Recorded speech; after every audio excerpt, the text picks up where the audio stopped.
So, I was looking at the production notes for this deep dive, and I have to be honest, I am genuinely confused by the tone this show is trying to strike.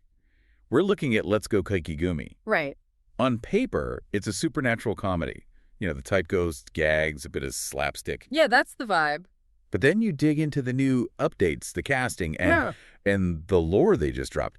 It feels like they're trying to pivot into, like, straight-up psychological horror. It is definitely walking a razor's edge. I mean, usually when you have a genre mashup like this, it leans heavily one way, you know? Sure. It's either a horror movie with a few jokes, or it's a comedy with a spooky skin. Yeah. But Let's Go Kaikigumi seems to be trying something much more ambitious with this expansion. Ambitious is one word for it. They aren't just adding characters, they're adding, like, structural anxiety to the whole show. Anxiety is the perfect word. Yeah, sure. Because we aren't just talking about a monster of the week thing here. We're talking about two very specific new additions, Shurako and the Doppelganger, that seem designed to just dismantle the show's comfort zone from the inside out. And that's really the core of what we need to explore today. How do you take a show about ghostly hijinks and introduce elements that imply betrayal and, quite literally, death? Right. And can they even pull it off? More importantly, do the people making this, the studio, the director, the composer, do they have the pedigree to handle that kind of tonal whiplash? That's the big question. Yeah. Because if they miss, it's just going to be a mess. But okay, before we get to the new nightmares, we should probably set the baseline. Good idea. For anyone who hasn't read the manga by view, what is the normal state of the Kaikigumi world? Because the premise itself is already pretty stressful. It is. The whole engine of the series is the protagonist. He's nameless, which is its own thing, but his defining trait is this very specific statistic. Oh, I love this part. He is 6 times more susceptible to the supernatural than the average person. See, that number always gets me. Not just highly susceptible. 6 times? It sounds like a debuff in a video game, like he rolled terrible luck at birth. It functions exactly like a game mechanic. It means that for every one ghost a normal person might, vaguely sense in a room. He's tripping over 6 of them. Exactly. He is a supernatural lightning rod. He doesn't go looking for trouble. Trouble migrates to him. Which is where the Kaikigumi comes in. Yeah. They're the organization trying to manage all this chaos. Right. Machako is the mysterious leader of the group.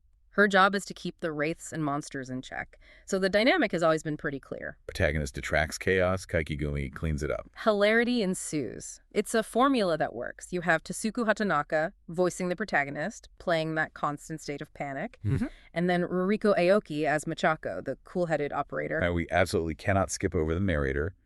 I saw the name Shigeru Chiba on the cast list, and I immediately understood the energy level they were going for. Oh, absolutely. When you hire Shigeru Chiba, the voice of Buggy in One Piece, Jogo in Jujutsu Kaisen, you aren't looking for a calm, David Attenborough-style narration. No, not at all. He brings this chaotic, high-octane energy. He breaks the fourth wall. He screams. He effectively gives the audience permission to laugh at the horror. He's the safety rail. As long as Shigeru Chiba is yelling enthusiastically in the background, we know it's still a comedy. Precisely. He anchors the tone.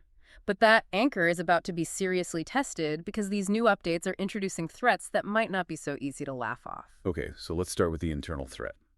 Shurako. Shurako, Machako's cousin. Now, in a typical sitcom, the cousin shows up, breaks a vase, causes a misunderstanding, and then leaves by the end of the episode. Right. But Shurako is here for a coup. A coup. In a ghost comedy. That feels a bit Game of Thrones for a show about spooky hijinks. It is a huge shift in the stakes. She isn't just a nuisance. The notes say she has a secret agenda to usurp Machako and take command of the Kaikigumi. So it moves the whole conflict from humans versus ghosts to human versus human. Exactly. It introduces office politics, betrayal, and scheming into a world that was, before this, just about surviving monsters. And to sell that, you need a voice actor who can really pivot between innocent family member and Machiavellian schemer. They cast Yoshino Aoyama. Which is a fascinating choice. It's a brilliant bit of, casting against type. Most people know Aoyama immediately as Hitori Goto, Boki from Botry the Rock. Right. She played the ultimate social recluse. Yeah. A character who basically dissolves into dust if someone looks at her too hard. And now she's playing a confident usurper. That's the range we're dealing with. If you look at her role as Boki, it was all about that internal panic, that inability to express herself. Shurako is the complete opposite. She has to be super expressive. Devious plans, a crafty character. She has to be expressive, manipulative, and charming enough to fool everyone else. So we're basically going to hear Aoyama weaponize her voice. I think so. She also voiced Miwa in Dealing with Mikadono Sisters is a Breeze, so she has experience with those kinds of character dynamics, but this is different. This is a villain role disguised as a comedic sidekick. Okay, so while the Kaikigumi is busy dealing with Shurako, trying to steal the company from the inside, they're getting hit from the outside by something way, way worse. Let's talk about the doppelganger. This is where the genre shift really, really happens. Shurako is drama. The doppelganger is pure dread. I read the description for this character, if you can even call it that, and it legitimately gave me the creeps. It's an entity that can shapeshift into any human form. Shapeshifters are pretty common in anime, usually for gags, oh no, which one is the real one kind of thing. Sure. But Let's Go Kaikigumi is using a very specific and very old piece of folklore to ground this one. The one that says those who come across their own doppelganger are rumored to meet an unfortunate end. And that phrase, unfortunate end, is doing a lot of heavy lifting there. It means death. It means death. This isn't a prankster spirit. It's an omen.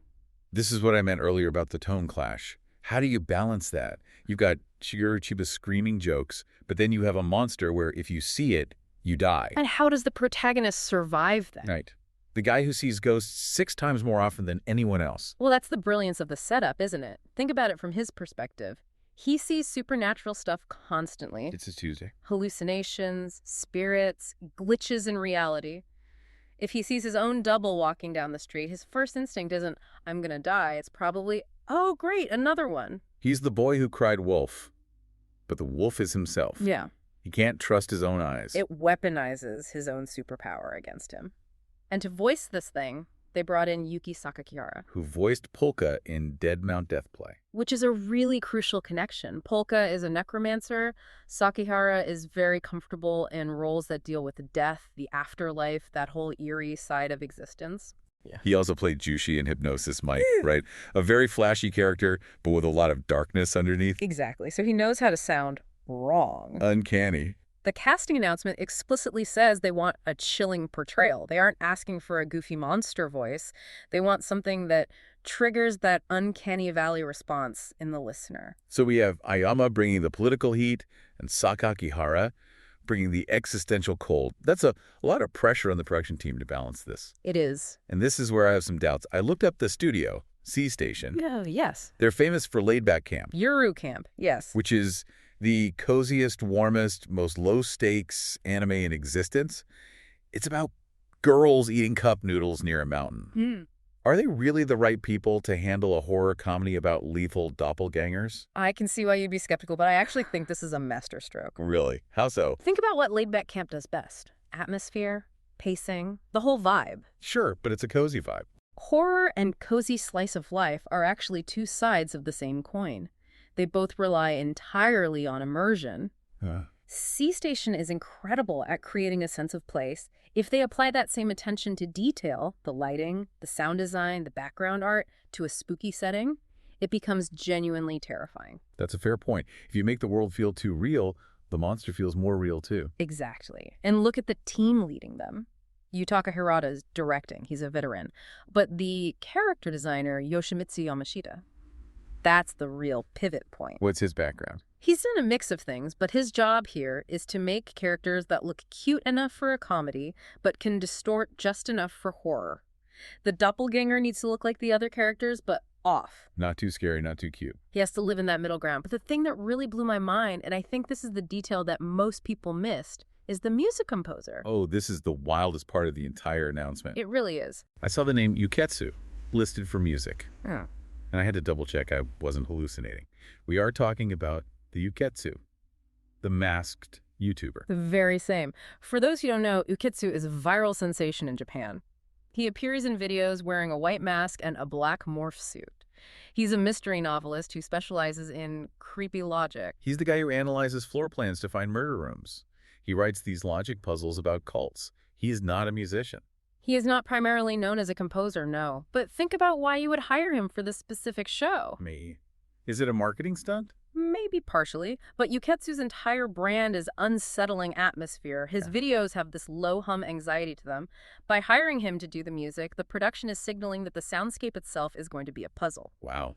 Okay, that is fascinating. So the music might not just be background tracks. It might be like auditory clues. It suggests the audio will be designed to make you uncomfortable on purpose. Yuketsu understands pacing and suspense better than almost anyone working in Japanese horror right now. So having him control the sound for the doppelganger scenes? It's a stroke of genius. It moves the show from generic spooky to psychologically disturbing. It also explains why C Station is a good fit. If they handle the cozy, realistic visuals and let Yuketsu handle the dread, you have a really potent combination. It creates a sort of Trojan horse effect. You come for the jokes, you stay because the music and the atmosphere have trapped you.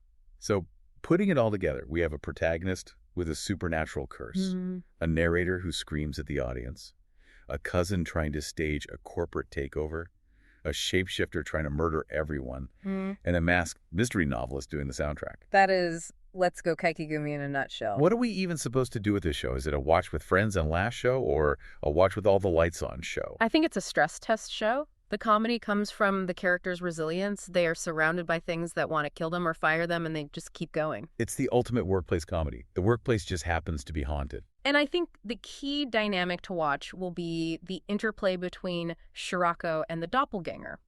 We talked about them separately, but they exist in the same space. Oh, right. Yeah. If Shurako is busy plotting against Machako, she might be the one to accidentally let the doppelganger in. Or, even better, what if the doppelganger impersonates Shurako? Oh, wow. If you have a character who is already acting suspicious because she's planning a coup, and then she starts acting extra weird because she's been replaced by a monster, would anyone even notice? They just think, oh, that's just Shurako being weird again. Exactly. Her duplicity provides the perfect camouflage for the doppelganger. The internal threat masks the external threat.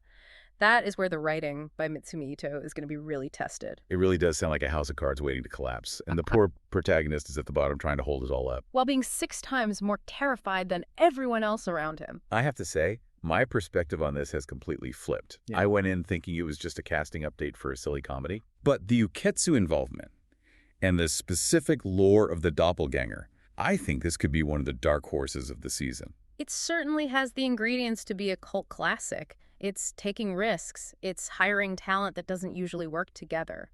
C Station, Yuketsu, Shiguruchi. It's a chaotic recipe. But chaos is kind of the point of the Kaikigumi, isn't it? It is indeed.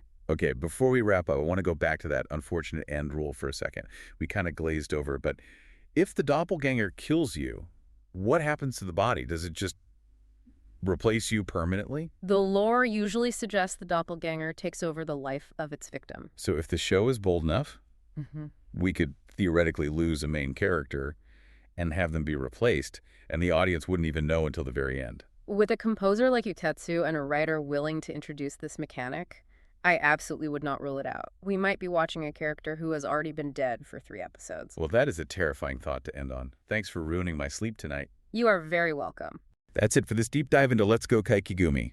If you see your own double today, don't wave, just run. Thanks for listening, everyone. Bye!